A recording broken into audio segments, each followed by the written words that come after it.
The Fletcher Seventh-day Adventist Church is a Christian people who believe Jesus is the Son of God, the hope of the world, who died on the cross to redeem us all for eternal life with God. Our purpose is to lift Jesus up and love people in. Visit our website at www.fletchersda.org. And now be blessed by the Holy Spirit as you listen to a Bible message. Revelation 13, verse 10. He who leads into captivity shall go into captivity. He who kills with the sword must be killed with the sword. Here is the patience and the faith of the saints. We invite God's blessing on the reading of his word.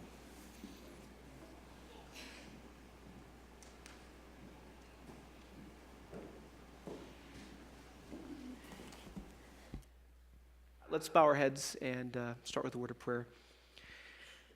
God, may the words of my mouth and the meditations of all of our hearts be pleasing in your sight, God, you who are the rock that we stand on. And God, in those moments where the decisions we make knock us off that rock, God, and we find ourselves floundering, or when just life and the suffering around us knocks us out into the surf of suffering and we can't find the bottom, God, you dive in and you are the Redeemer who pulls us back to safety and places our feet on solid ground. God, be with us as we speak about you, God. May we hear your voice and your words and not our own. We ask this in your name, Jesus. Amen. One of the most profound books I've ever read is a book called The Brothers Karamazov. Any book nerds that have ever read that? It's one of those books that tops the kind of like best-selling charts. Like when people list, here's the best books of all time, it's usually kind of up there. If not number one, it's kind of in the top few there. And in that book, there's this little tiny sliver of a kind of a short story that the author, Fyodor Dostoevsky, slid right in there. And it's so powerful that people have taken it out and kind of made it its own little kind of, they've said, this is worth reading, even if you don't want to go the whole thing. This is a good thing to read, they say. And it's this little short story he inserts in there, and it's called The Grand Inquisitor. And in this story of this Grand Inquisitor, one of the characters in the book tells this story that he says he's made up. And he tells of a time, he says, when Jesus, he says in the story he's making up, comes down and walks the streets of Seville, Spain, at the height of the Spanish Inquisition. And he tells as Jesus walks through the streets and the smell of the Spanish evenings down with all the blossoms in the air and people are just going about their day, he comes across Jesus, doesn't ever list him, it just says he in capital. It's always he, him, he, him. He's kind of runs through the whole story there. It says he comes to a church, a cathedral, and there's a funeral. A little child is being taken in the casket. And Jesus comes up. And the people get this sense there's something different about him. And he walks up to this funeral procession into this tragic situation, and he raises this little child from the dead in this story. And people are just astounded and amazed. Wow, could it be him? Is it him that we've spoken about, that we've heard about? Is it him? And people gather around him. And right as Jesus heals this child, you kind of pull back from the story, and around the corner walks the main inquisitor, right? The main bishop of the city. And he comes around with his retinue, and he looks and he sees this group of people. And he watches this event transpire as this child is raised from the dead. And he watches, and he himself asks himself, could it be him? And these two people kind of collide. He sends his soldiers, go get him. They go and they grab him, Jesus. And the people are upset because they see what's happening, but they can't do anything about it. And it all happens before they're able to say much. And Jesus is taken off into a prison cell, and the story goes from there, all as a dialogue within this prison cell. Jesus and the Grand Inquisitor face to face. And essentially what happens is this. As the Grand Inquisitor comes into this cell and looks Jesus in the face, he says, can it be you? Is it you? And Jesus doesn't answer. He says, of course you wouldn't answer. You've got nothing to say. I know what you'd say anyway. You have no right to add to anything else you said before. And he states a profound line, a profound question to Jesus. He says, why have you come to hinder us? Why have you come to hinder us? And it goes through this profound dialogue as this character talks to Jesus, and he essentially does this. He goes through the 3 temptations in the wilderness between Jesus and the devil and shows how in reality Jesus should have accepted these 3 things, that they were wisdom. If you really want to start a movement, if you really want to make people feel successful and lead them where they need to go, these are the 3 things you should have done. Jesus rejects them, and the church, according to this character, says, we've accepted those 3 things, and look how successful we've been. Why have you come to hinder us? It's a powerful question. It's a powerful story. It's a powerful picture of the organization that has built itself around the character and the person of Jesus Christ himself, coming face to face with Jesus and realizing very clearly that they are at absolute odds with each other. That the organization that says, this is the person we're following, the person shows up, they're following and says, that's not what I said to do. An absolute dichotomy, this complete different direction as they collide with each other. That the organization, the group that is tasked with extending and handing out and perpetuating the ideas of Jesus would end up so far from the very ideas that Jesus himself embodied.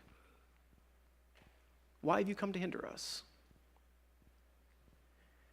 In Revelation 13, we have a picture of these 2 beasts, as it's called in the book. And that word kind of refers to a wild beast. It's got this picture of like violence and ferociousness, not a field mouse, which was an amazing story, by the way. I was riveted. I'm like, I love children's story. Like, not a field mouse beast. That's a beast. Not a beast like that. More like, we're thinking like a lion or, pack of jackals, something just kind of violent and wild. That's kind of what this word beast kind of comes to mean. And so you've got these 2 beasts. And they fill up the majority of this chapter, chapter 13. It goes into great detail to identify these beasts and their character and what they're all about. And so what we want to do today is look at those 2 beasts and kind of what that all means for us. And it starts on chapter 13, verse 1. I'm just going to read this. So if you want to follow along, we're going to be in chapter 13 for the remainder of this sermon here. Verses 1 through 8. I'm just going to go ahead and read those. If you want to follow along, it's not going to be on the screen. So read your Bible or listen very closely. Here we go. It says, and the dragon stood on the shore of the sea. And I saw a beast coming out of the sea. He had 10 horns, 7 heads, 10 crowns on his horns, and on each of his heads a blasphemous name. The beast I saw resembled a leopard. It had feet like a bear, a mouth like a lion. And the dragon gave the beast his power and his throne and great authority. One of the heads of the beast seemed to have had a fatal wound, but the fatal wound had been healed. The whole world was astonished and followed the beast. Men worshiped the dragon because he had given authority to the beast. And they also worshiped the beast and asked, who is like the beast? Who can make war against him? The beast was given a mouth to utter proud words and blasphemies and to exercise his authority for 42 months. He opened his mouth to blaspheme God and to slander his name and his dwelling place and those who live in heaven. He was given power to make war against the saints and to conquer them. He was given authority over every tribe, people, language, and nation. All the inhabitants of the earth will worship the beast, all whose names have not been written in the book of life belonging to the Lamb that was slain from the creation of the world. Very dark picture. The dragon has been kind of, I think, fleshed out as we've gone through this series to be the devil himself, this arch enemy of Jesus, in this this universal, battle between good and evil, between right and wrong, between God and the devil. And we find ourselves in the middle of that tension, of that battle that we call the great controversy. And this beast kind of comes into the scene here where it says the dragon shows up and gives him authority and power and all kinds of stuff. It just piles down on this guy, right? And as we read this, it's hard to be able to figure out necessarily who it is until we realize that this beast, this section of Revelation, very much connects back to a book in the Old Testament, a book called Daniel. And when we look back in Daniel, we start to see that these characteristics are absolutely connected. And it's very powerful. I have a slide I want to just kind of show you to get started here. We've got Daniel 7, Revelation 13. And so we're going to check this out real quick. First of all, it says it's a beast from the sea. Revelation 13, a beast from the sea. These beasts come out of the sea. Second, in Daniel 7, what are the beasts? There's a leopard, a bear, a lion. There's 10 horns involved. This whole thing kind of comes out, right, of the sea. What do we see in Revelation 13? What animals are referenced? You guys want to read them? Sounds familiar, right? The word blasphemy is used in Daniel 7. These beasts that come out, blasphemy. In Daniel 7, this beast is given, one of these beasts is given the ability to conquer. It says it conquers the saints. Revelation 13, the saints are given to him.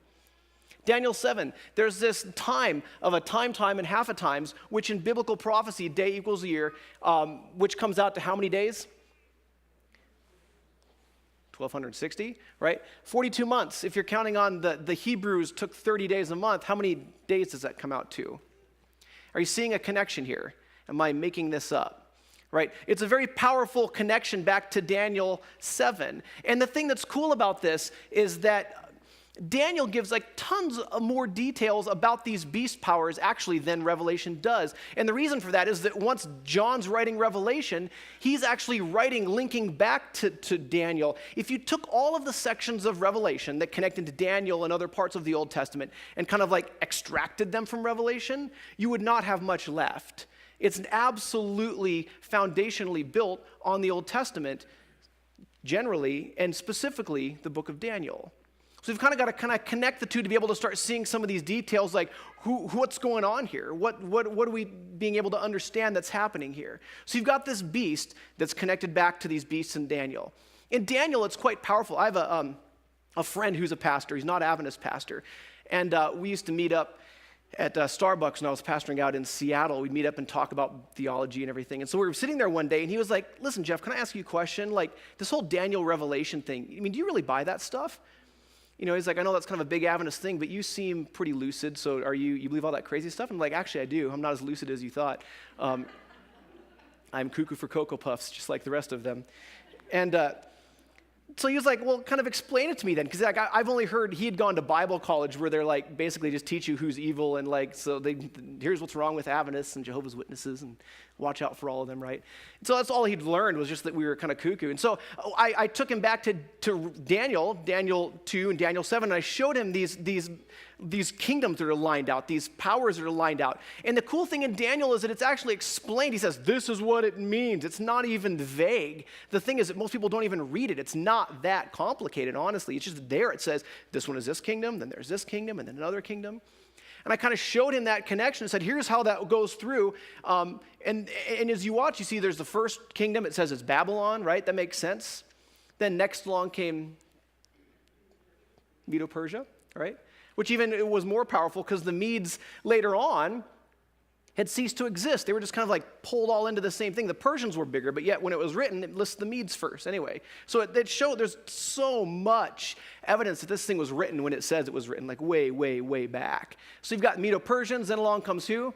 You've got Greece, and then along comes Rome, right? So you follow this progression, and it fits. These are not natural things that someone could have guessed at the time that Daniel was writing. So it's this prophecy that takes us all the way through, and then you finally come to the end, and it says there's this small power that arises out of, it says the Roman Empire, and it's this kind of like religious power that is theological, and it's not making just like territorial claims, it's making theological claims on people's beliefs. It's really, really this crazy thing. So it kind of goes there. So I took that with him, then to what we just looked at in Revelation 13, and you start to see the same beasts. They're the same things. It's clearly connected in. And he looked at that, my buddy, and he was like, well, I never saw that. And he was kind of done at that point. He's like, yeah, he wasn't really ready to kind of go further. He's like, I don't know if I want to be cuckoo for Cocoa Puffs like the Adventists, so don't tell me more yet. I'm not ready for that. I'm like, fair enough, But I mean, the connection is so powerfully clearly there. And so we start to get our first clue of who this first beast is as we connect it back to Daniel 7.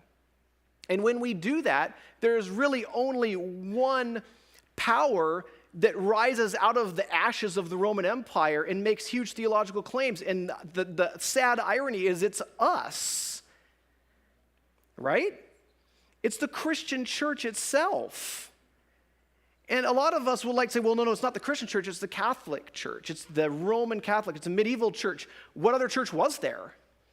There was none other. That was Christianity. So it means that as an organization, the organization itself looked Jesus in the face, metaphorically speaking, and said, why have you come to hinder us? Because we're not on the same path, dude. We're not seeking the same goals. And it says it turns into this like wild, ferocious beast, it says. And so we see that playing through there. And again, that comes out then in this chapter 13, it refers back to this power that the Christian church could so quickly become a power that would be not a power of life, but a power of destruction. Not a power of bringing salvation, but of bringing death. And as I referenced in one of my sermons early on about the Christian church became a persecuting power really fast, sadly. Daniel 7 talks about these three horns that kind of get popped off this thing's head, and one takes their place, and that's the one that's speaking blasphemous words, right? Those three horns were tribes of Europe that were basically, there was genocide that was done against them. And the sad irony is those were Christian tribes. Those weren't pagans. They were Christians. They believed a little different theological ideas. They believed that Jesus wasn't fully God, that he'd been created. It's this idea called Arianism, not Arian like Nazi. Arian is, the guy's name was Arius, so they called it Arianism. So don't confuse the two. But they believed some ideas the church thought were wrong, and actually I myself think are wrong. So I mean, theologically, I agree with the Christian church of the time, the dominant part of the church that said that's not okay. And the armies of France said, listen, we kind of like you. What if we go out and knock these people off for you? And the church said, thumbs up, let's do it. And it was genocide early on. This is very, very quick. And the church then progresses into the medieval times where it becomes so bad that you've got the Spanish Inquisition, right? Where you've got these bishops and cardinals that are able just to snap their fingers and someone's murdered just because they believe something a little bit differently. They're not a threat, but they are a threat to the church because the church is pursuing goals that don't match what they say it matches to the scriptures, to the character of Jesus. And anyone that pointed that out was a verifiable threat and that had to be dealt with. And so the church had to start stopping people who were in their face to hinder them. And it becomes this reality that the church, again, the Christian church, the medieval Christian church, becomes so violent and oppressive that there's this thing we call the Protestant Reformation, which, I mean, we look back on it as Protestants, we're like, yeah, it's cool. And it is, I'm glad it happened. But it's very sad when you think about what it really was. It was essentially a divorce. A large part of the church said, listen, our relationship has become so toxic that it's over. There's no salvaging this. We're going to go off and do our own thing. And so you've got this ripping apart of the Christian church. Do you think God wanted that to happen? That the church would become so toxic it had to be ripped in half to even kind of survive? So you've got that progression that goes through, and we see that coming out again in the beast of Revelation, the beast that comes out of the sea. There's another connection I want to show you that's quite powerful here. When you look at the characteristics of this first beast and you compare them to the ministry of Jesus, again, you see a very powerful connection here. Beast 1. Call him beast number 1. Beast 1 comes out of the water. Jesus' ministry starts as he comes out of what? Out of the water. The beast number 1, it says he is one with the dragon. Jesus is what? One with who? The Father. The beast number 1 is given all authority. Jesus says the Father's given him what? All authority. The beast number 1, it says he's wearing a crown, a royal crown. Jesus wears a crown. The sword, there's a sword. Here's a sword. Jesus carries a sword. Beast number 1 has horns. The lamb that has the horns in Revelation. Horns are a symbol of power. You've got this very clear picture. The beast, it says, is going to have power for 42 months. Jesus' ministry went for 3.5 years, which is how many months? I mean, you start to see some crazy stuff that doesn't seem like it was an accident. The beast receives a mortal wound, it says. And yet what happens? It says it rises from the ashes. This power comes back from, it says mortal death. It's a mortal wound. It's a death blow. And yet life rises where there was death. Jesus receives a mortal wound. And our salvation rises with him out of those ashes, right? You start to see that there's this basically an alternate ministry. There's the ministry of Jesus Christ that leads to life. And there's the ministry of this beast power that it says leads to death. And again, when we see through the scriptures what title starts to come up over and over and over for this power that fights against Jesus, it's the Antichrist, right? This Antichrist power. We hear anti in English and we think what? If you're anti something, it means you're what? You're against it, right? But the word anti in Greek is totally different. It means in the place of. It's not that it's against him. I mean, it is against him, right? There's a reason that word is morphed into that. But the word that the biblical writers were meaning, the meaning that they had in mind was not just that this thing's against it. It's that it actually takes the place of it. That it seems to be something it's not. That it takes the place of Christ. That people looking from the outside would think that it was who? Christ. And again, we see that happen with the Christian church. That the Christian church itself as an organization became something that people would say it's Christian, right? They're followers of Christ, and yet the characteristics could not have been farther off. And so there it is, right? It's laid out there. And the thing with Revelation 13, let me back up. The thing with Revelation 13 is that it includes like pieces of all of these kingdoms, right? Did you guys notice that? It says it's got pieces of the lion, the bear, the leopard, all of these kingdoms. It seems to say that it's not talking about anymore a progression, it's talking about a character. That there's a character that's been passed down through the kingdoms of the earth where the devil has used the powers and authorities and kingdoms of this earth to further his kingdom and try and stamp out the kingdom of Christ. There's been this continual war, which again we call the what? The great controversy. There's this battle that's going on. And this beast here is just the newest one to kind of inherit that. Does that make sense? It doesn't mean before this power there was no oppression, that character trait was never there. It's always been there. It says the devil from the beginning was a liar and a deceiver and a destroyer. And those lies and deceptions and destruction have been passed through the kingdoms of this world, and it finally comes to this beast. And this beast, again, the sad irony being it's us, the Christian church, has exercised that power and destruction, not to further the kingdom of God, but to destroy lives that stand in the way of our own goals, with the inquisitions and burning witches at the stake, stomping off and starting wars with other people, because we want the Holy Land back. Just these history is of Christianity is ironically drenched in blood, not of sacrifice, but of murder. And the Protestant Reformation saw that and said, no, we don't want to be part of that. We're a bunch of people part of this. We don't buy that. The Jesus we serve doesn't demand all these crazy sacrifices and destruction. He wants us to serve him because of his sacrifice. It's all about him. And that the Reformation was very much surrounding Jesus, who he is, bringing things back, reforming, right, back into the character of Jesus Christ. And so we've got this power that only matches, again, the Christian church as it goes up into the medieval times and becomes what we would call the Roman Catholic Church, right? And that's it. And it says now this other power splits off and there's this Protestant Reformation. But here's the thing. There's one more slide I want to show you. There's this other connection here, which is actually really cool. You've got the beast, the Antichrist, and what do his followers say about him? It's this like kind of bragging thing. They say, who's like the beast? Who can do war with him, right? Like, look at this. And the cool thing, though, is that Jesus, throughout scriptures, when he's doing battle with the devil in Daniel and Revelation, what name does he go by? Michael. Michael in Hebrew means who is like God.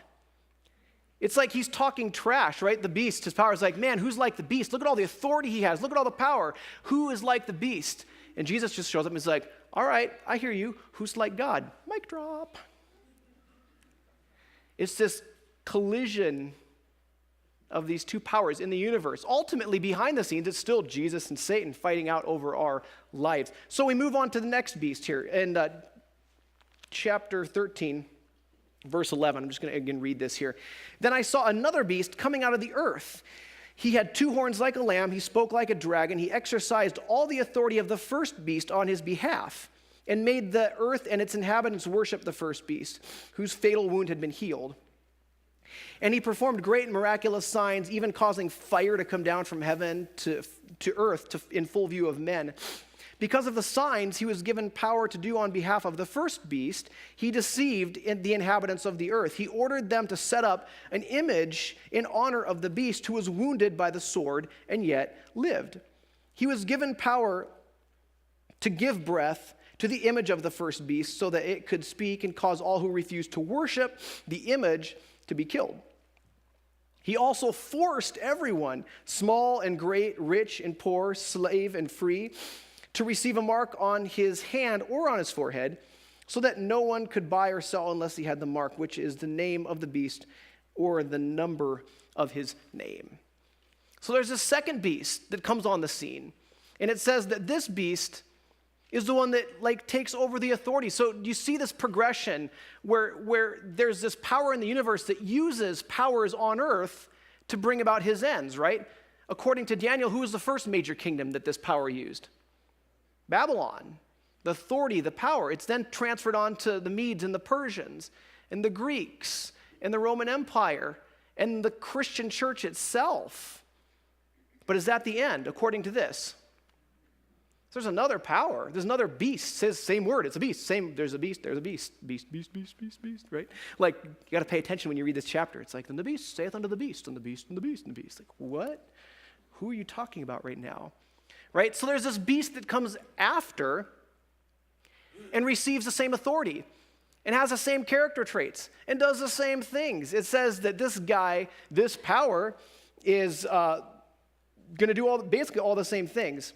And so what we want to look at again is take just a moment looking at this, like what are the characteristics that kind of help us understand who this beast might be. And I want to have a slide here to show you a few things. First of all, this like fatal wound that happens to the Christian church, the medieval Christian church, when you follow out those 42 months, this amount of years that represents, you come out to the year 1798. And the crazy thing is before that year, you had people that were scholars of Scripture starting to ask, is something big going to happen to the Roman Catholic Church in 1798, right? Because again, at that point, nothing had happened.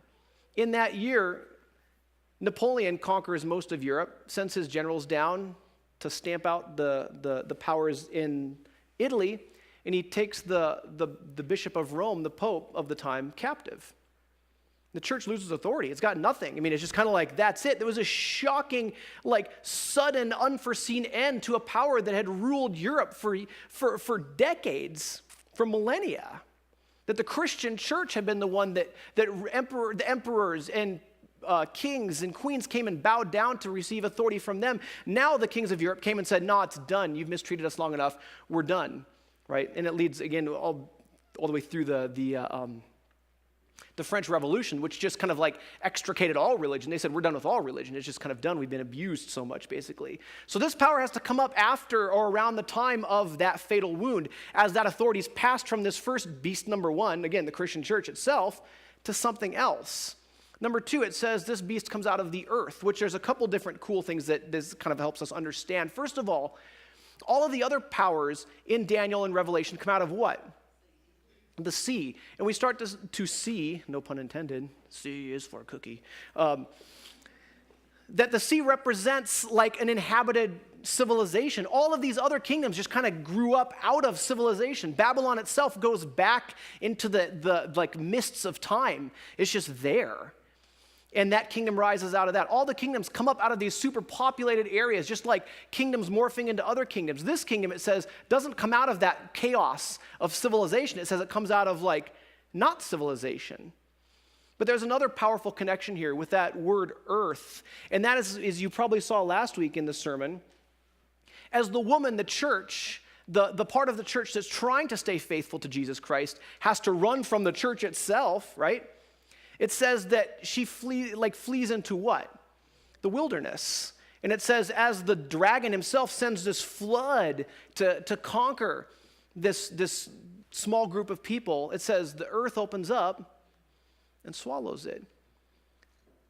This idea that the people that are seeking to follow the character of God are saved by this earth, by this desolate place. And you see that through the times leading up to the Reformation, that there are these like people that live up in the mountains and down in Africa and more in uninhabited parts of the continent down there, that are escaped and are able to stay faithful to what they believed was true, right? And then the ultimate situation where people were able to escape this kind of like dominating hand of political Christianity, where did they go?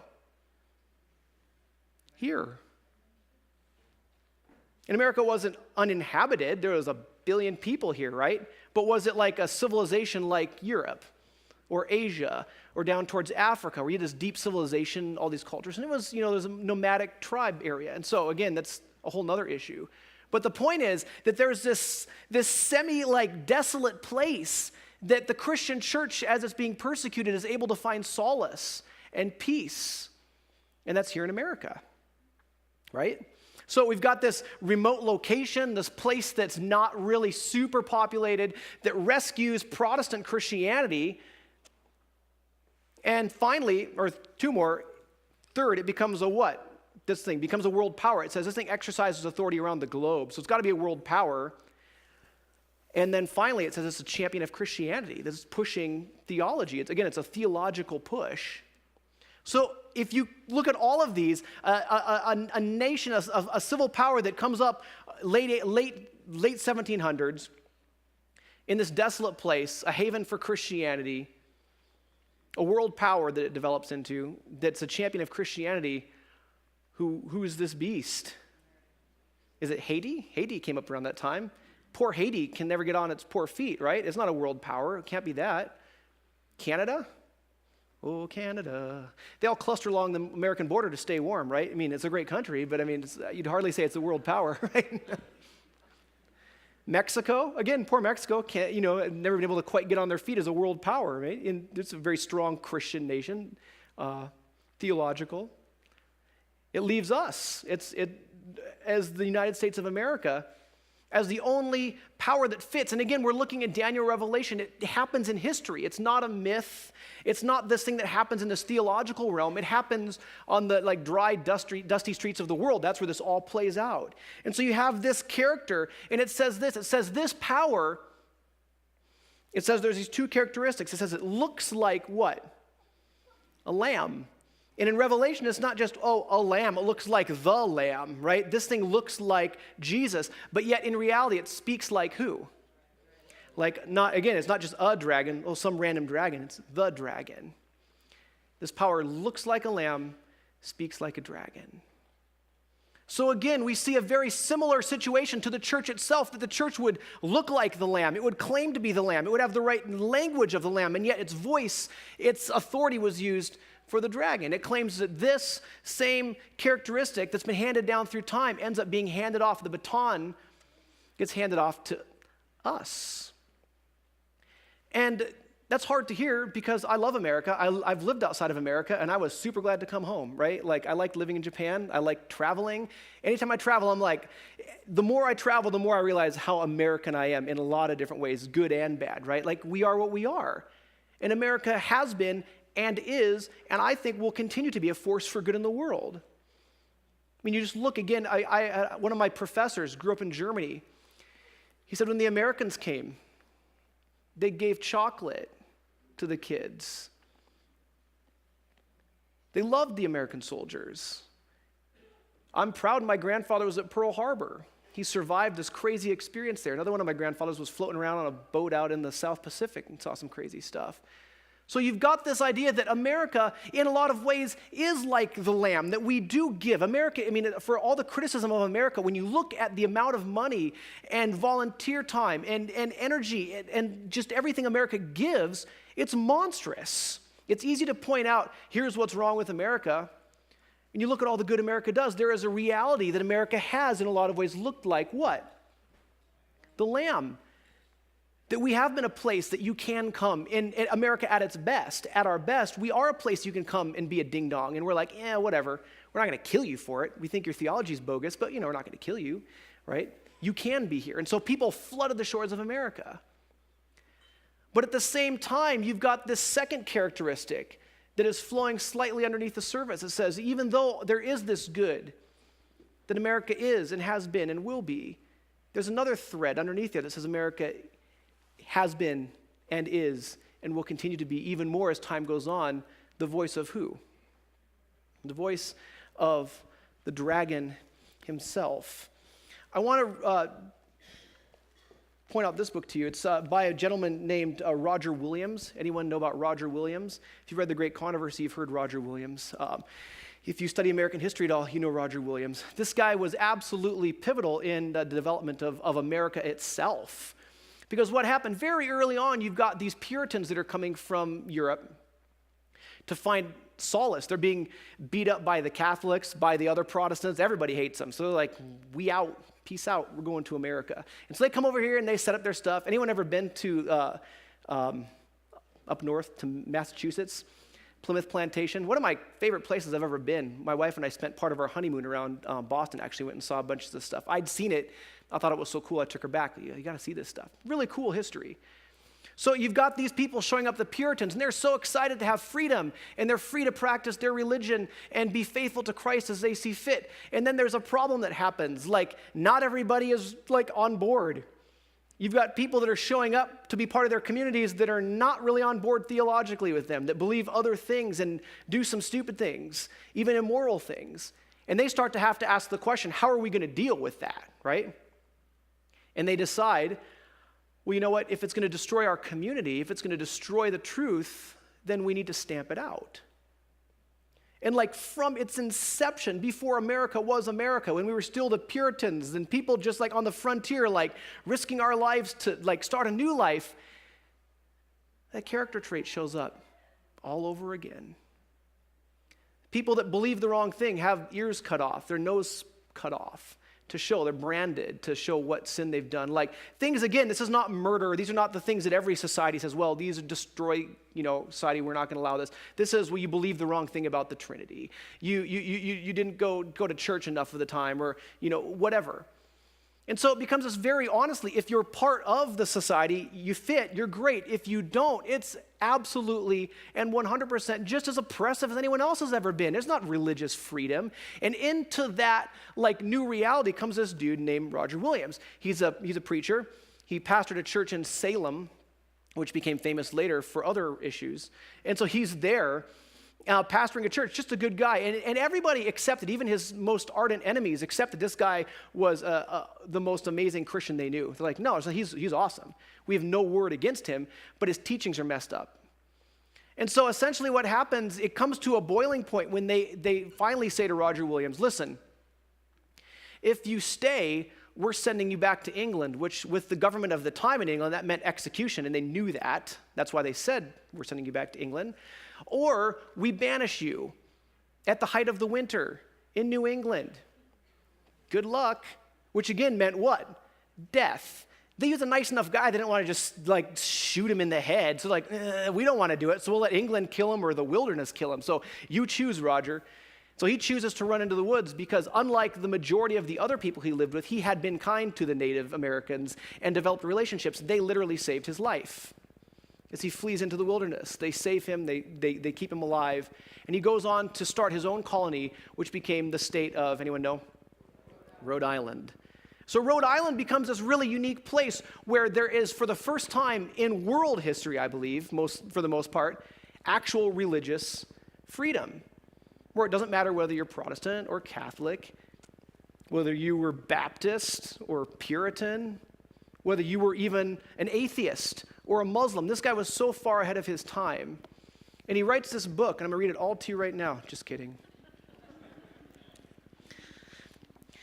He lays out 12 different themes, and I'm not even going to read all of those. I just want to read you a couple that his book is based around. This is what he says. Number one, he says, first, that the blood of so many 100,000 souls of Protestants and Papists, Catholics, spilled in the wars of present and former ages for their respective consciences is not required nor accepted by Jesus Christ, the Prince of Peace.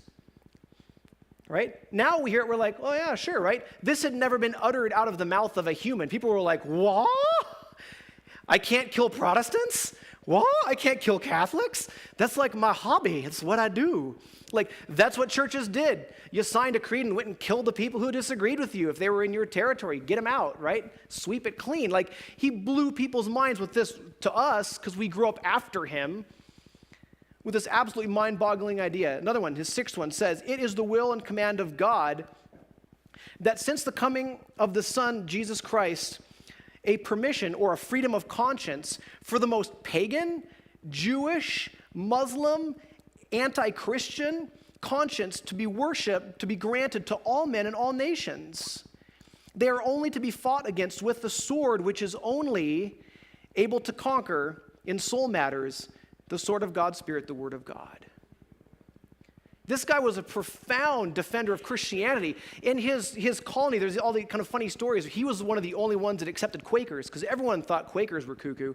And so he accepts Quakers, but then he'd set up all these public debates and debate them all the time in public and say, you guys is crazy. but you can stay. We have lunch. Let's go get some Taco Bell, right? Like, he's like, I'm not going to let you off the hook theologically. I think you're nuts, and here's biblically why I think you're crazy and you're wrong. But we can live next to each other. That's no problem. Why can't we just live together? What in the world, right?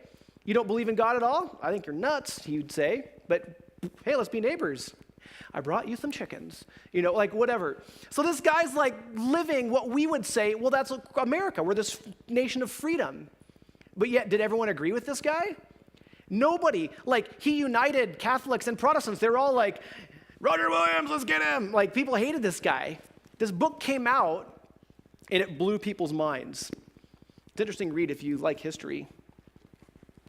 So Roger Williams shows up on the scene, and he introduces, for the first time, not just in American history, but world history, this idea that God would not demand the death of someone who disagreed with your theology.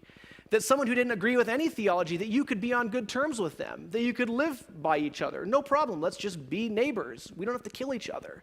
That God would grant the freedom of conscience to everybody.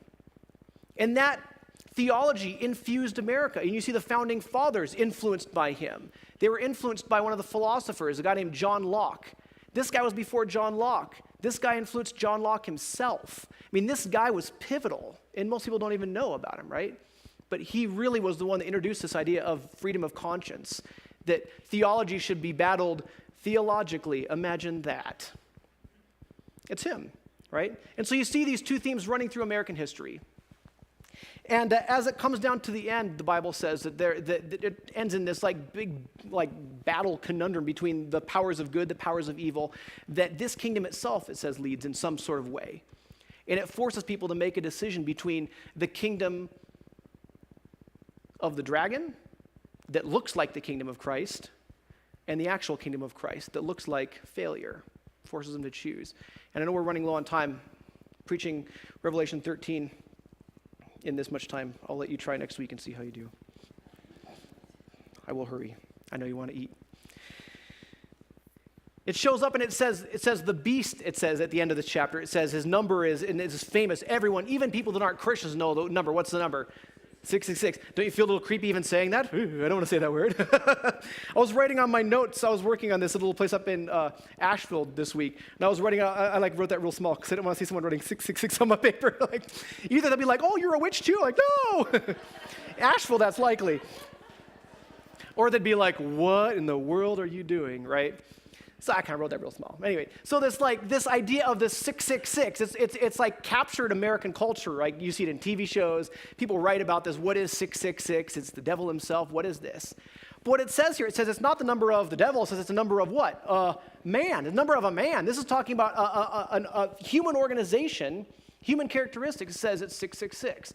And what the Adventist Church and actually many Protestants, all of the Protestant major leaders, going back to the beginning of Martin Luther and John Calvin and Wesley, all of these guys said, okay, this is the Roman Catholic Church. Christianity itself that gets degraded down to this violent, destructive power that absolutely misrepresents the character of the Prince of Peace by being a nation of violence, a church of oppression, right? And you can find that number. You do this thing called gematria, where you put numbers, gematria, you put these numbers to letters, right? And you can find that there's one title that the Bishop of Rome wore, sometimes it kind of equals that number.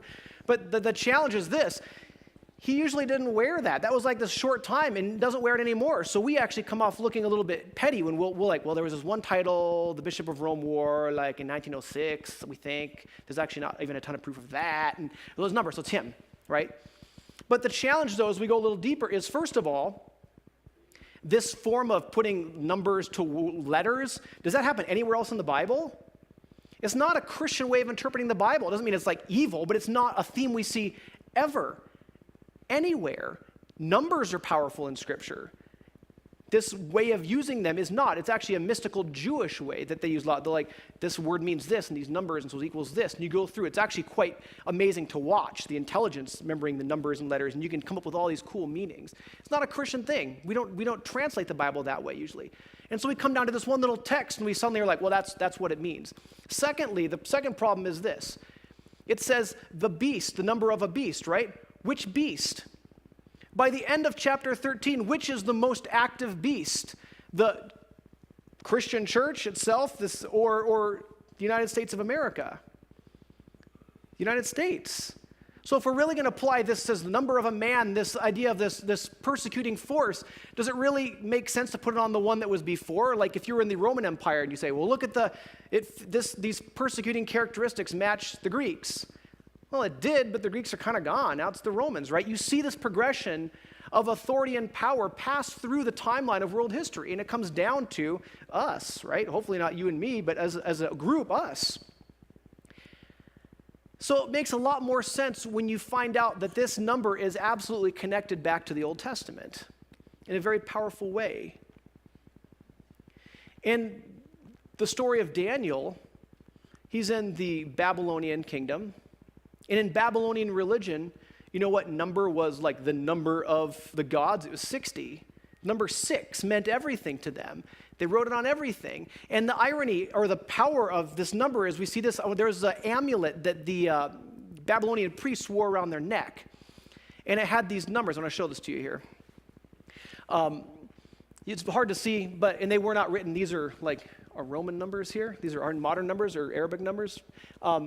They would have written it in Babylonian numbers, which were different. But archaeologists look at this. If you add up all the numbers, if you go across from left to right, left to right, left to right, and you add those up, each line equals 111. If you add up all those lines, what does that come to? 666. You go along the bottom, from top to bottom, top to bottom, top to bottom, all the way down, add up these numbers. It comes to 111 each line, which equals, again, 666. It was the number of Babylonian religion, the realm of the gods. And so when Nebuchadnezzar sets up his what? His image and asks everyone to bow down, what number is infused into this whole thing? 666. It's all in there. It's absolutely drenched in Babylonian religion.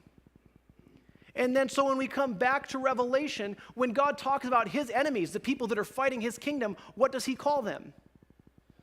Babylon. Again, is this something that I'm just making up here? Are you seeing the connection? There's this huge connection that God makes from Revelation back, not just to the Old Testament, but back to Babylonian religion. And when you look in world history, again, the Babylonians seem to be really the first that took their religion and actually tried to violently enforce it. And you see that at the Tower of Babel. And there were reasons, or not Tower of Babel, I'm sorry, the statue, the image that Nebuchadnezzar built. And so you see this character trait that starts up, that a nation would say, we're going to unite around theology, we're going to unite around religion, and if you don't agree, there are consequences to pay. We throw you in the oven if you don't. And the 3 Hebrews are like, all right, cool, we'd rather go in there. We'd rather face suffering than be unfaithful to Jesus or to God. And so they do that, right? You go on through the other religions, and this character trait plays out all the way up to the time of Jesus himself. You see the nations that interact with Jesus. What do the Jewish leaders do when they're faced with Jesus? They kill him. And there's this powerful statement that one of the leaders makes as they're going through this trial over Jesus. He says, it's better that one man perish than the nation. That when the church is in crisis, that when religion is in crisis, it would rather sacrifice somebody else than risk an attack on its authority. And Jesus faced that. The early Christians facing the Roman Empire, the emperors all, said they were God. Most of them kind of rolled their eyes and knew it wasn't true and didn't do anything about it. A few took it serious and said, hey, well, if I'm God, you got to worship me. And so you see these persecutions break out with Nero and Domitian and these different leaders. And what they would do, they would have the people come in and burn this pinch of incense. Not a really big deal. But the Christians knew that meant they were giving worship to this guy. And they're like, well, no, we're not. We'll pray for you. We wish you well. You read the early Christian writings, they were very supportive. They said, no, we love the Roman Empire. You guys have given us peace. We pray for the emperor in our services, they say. But we're not going to worship him. We worship one God alone. It's Jesus Christ. So again, to be faithful to Jesus, they face a choice of stepping outside of the dominant power and risking death. And they do that. The church itself becomes that, as we've talked about. Anyone that steps outside Orthodox theology risked violence done to themselves. Didn't always happen, but they knew it was always a risk that you might face death. The church then moves on to Protestantism, and the sad reality of Protestantism is that character trait never left One of the most powerful leaders in the Reformation was a man named Zwingli. You guys heard of Zwingli? Good dude, kind of, because in reality, he hated these people called Anabaptists. And Anabaptists read the Bible, and they believed that child baptism didn't count, that you needed an adult baptism. Many of them believed that Sunday wasn't really the day you should be worshiping on, Saturday was the day you should be worshiping on. So if we rewound back to the Reformation, we a lot of times think of ourselves as Adventists. We would have been, with Luther and Calvin. Who would we have really been in, most likely? Anabaptists. Dang it, we're out there too, right? No. The Protestants hated the Anabaptists. The Catholics hated the Anabaptists. Everybody hated these. And Zwingli himself hated them most of all for some reason. And one of the things that he was fond of doing was when they would catch Anabaptists, they would take them out in the lake there in Switzerland, and they would say, well, you like your second baptism so much, why don't we give you a third?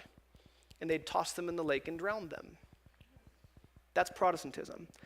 For all the good that we had, did we leave all of the baggage behind?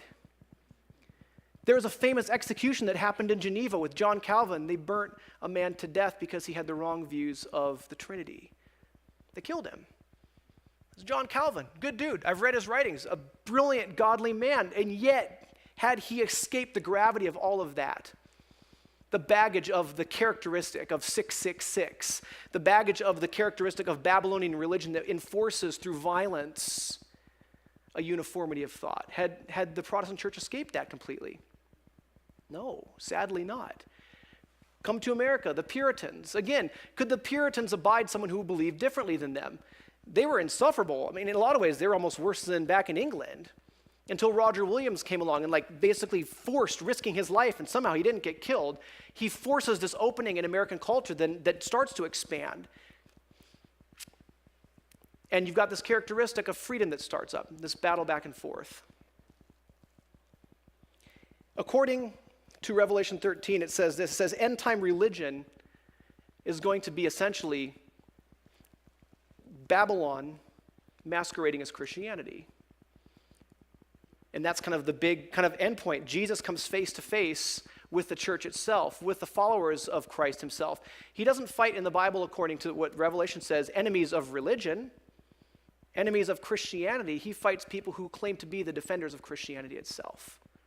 Why have you come to hinder us? And so it ends with this. It says the church is in crisis. In verse 10, as we read, it says, here's your fate. It says,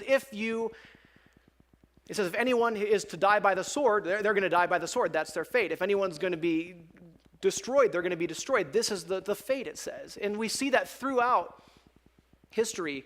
The fate of those who want to follow Jesus and have the character of Christ, generally speaking, it doesn't match with the religion of the norm, because the religion of the majority tends to be Babylon masquerading under some other religious idea, ultimately unwilling to give freedom of conscience, but rather enforce it by the sword. And so we see that. It says that in response, as this small group, it says it's facing again just the same characteristic through all time. It's not a Catholic problem. It's not an American problem. It's not a Roman problem. It's not a Jewish problem. It's not a Greek problem, a Persian problem, a Roman problem. It's a human problem that ultimately we would rather kill for our faith than let someone believe differently than us when it all comes down to it and when we're facing that crisis.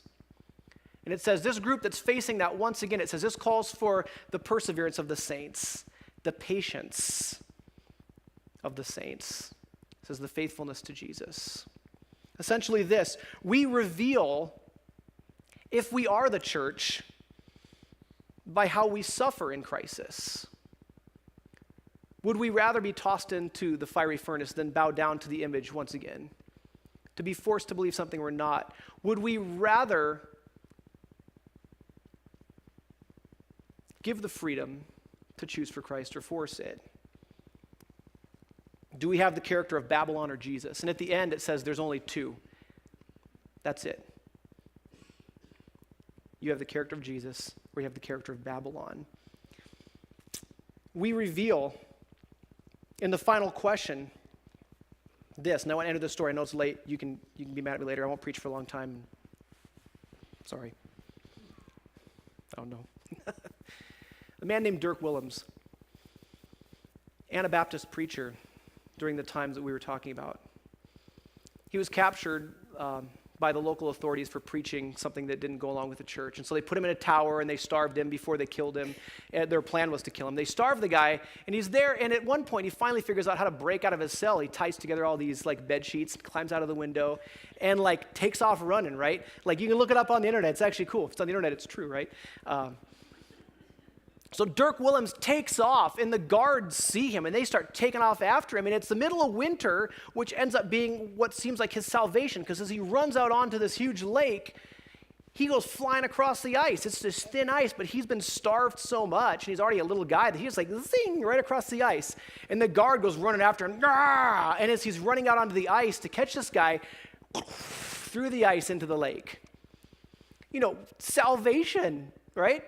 And Dirk Williams, this pastor, or Willems, he hears this cry behind him, this scream of terror, and he turns around to look, and he sees what's happened. This guy's gone through the ice, and he's about to turn and run again, and he suddenly is like held back by something. He just like is stuck in that position. He's looking, and he realizes what has happened. He got across the ice. He's a tiny little guy. This guy's gone through the ice. Are the other soldiers going to be able to get out and save this guy?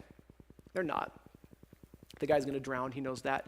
And it won't happen in too long of time. It's cold winter. The guy's going to go down, and he deserves it, right?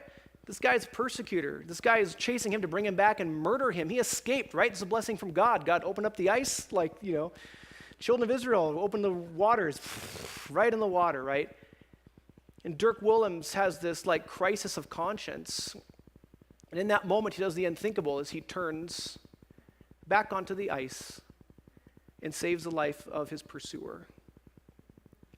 And I wish I could tell you that the people there had a change of heart and they all went out for tea and Taco Bell. They didn't. He was burned at the stake later that year, just like they had all planned on doing anyway.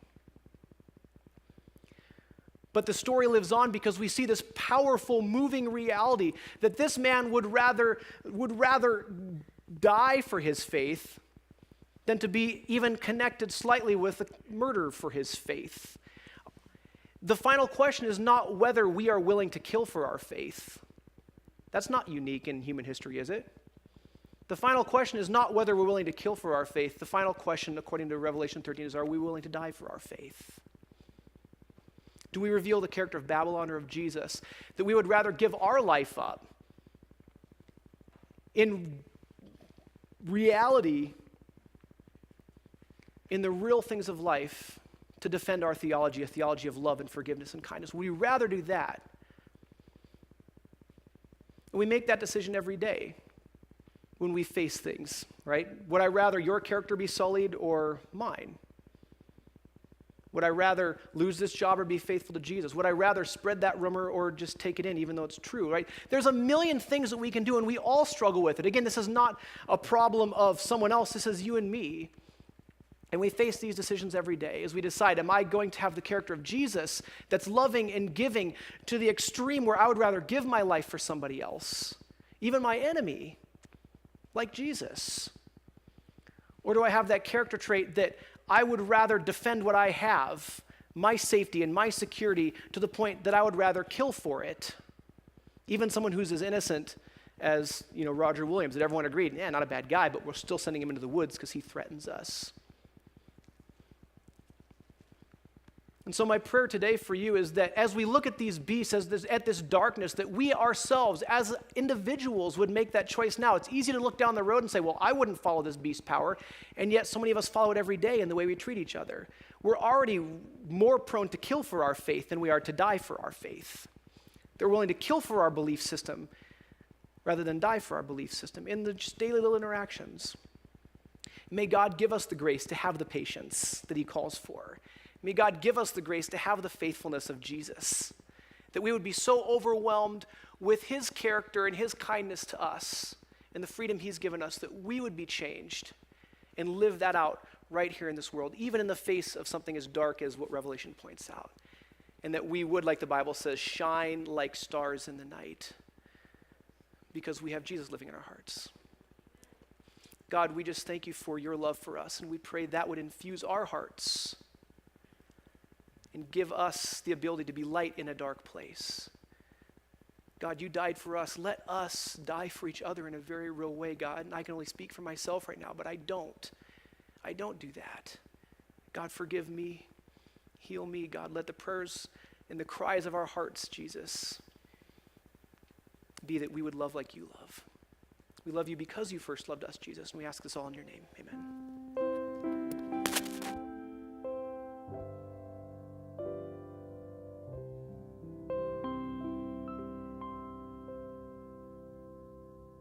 We trust your relationship with God has been strengthened from what you have heard today. Please visit our website at www.fletchersda.org. May God give you his peace and joy.